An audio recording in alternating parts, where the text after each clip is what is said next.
ब्रह्ममुरारिसुरार्चितलिङ्गं निर्मलभासितशोभितलिङ्गम्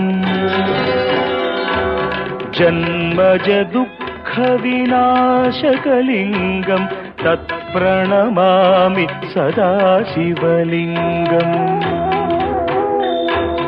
देवमुनिप्रवरार्चितलिङ्गं कामदहन करुणाकरलिङ्गम्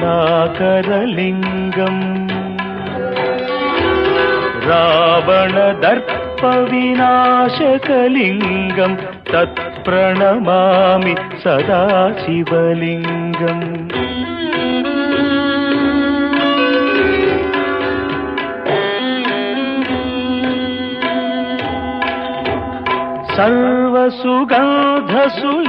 सर्वसुगन्धसुलेपितलिङ्गं बुद्धिविवर्धनकारणलिङ्गं सिद्धसुरासुरवन्दितलिङ्गं तत्प्रणमामि सदा शिवलिङ्गं कनकमहामणिभूषितलिङ्गं फणिपतिवेष्टितशोभितलिङ्गम् दक्षसुयज्ञविनाशनलिङ्गं तत्प्रणमामि सदा शिवलिङ्गम्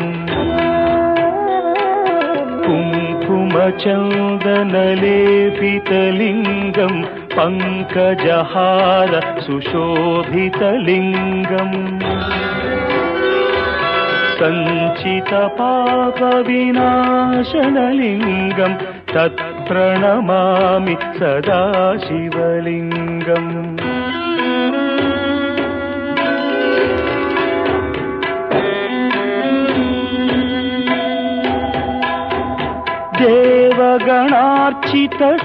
देवगणार्चितसेवितलिङ्गं भावैर्भक्तिभिरेव च लिङ्गं दिनकरकोटिप्रभाकरलिङ्गं तत्प्रणमामि सदा शिवलिङ्गम् अष्टदलोपरिवेष्टितलिङ्गं सर्वसमुद्भवकारणलिङ्गम् अष्टदरिद्रविनाशनलिङ्गं तत्प्रणमामि सदा शिवलिङ्गम्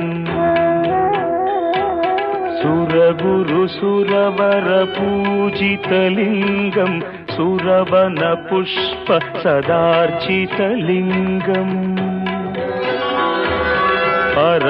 परमात्मकलिङ्गं तत्प्रणमामि सदा शिवलिङ्गम् लिङ्गाष्टकमिदं पुण्यं यः पठेच्छिवसन्निधौ शिवलोकमवाप्नोति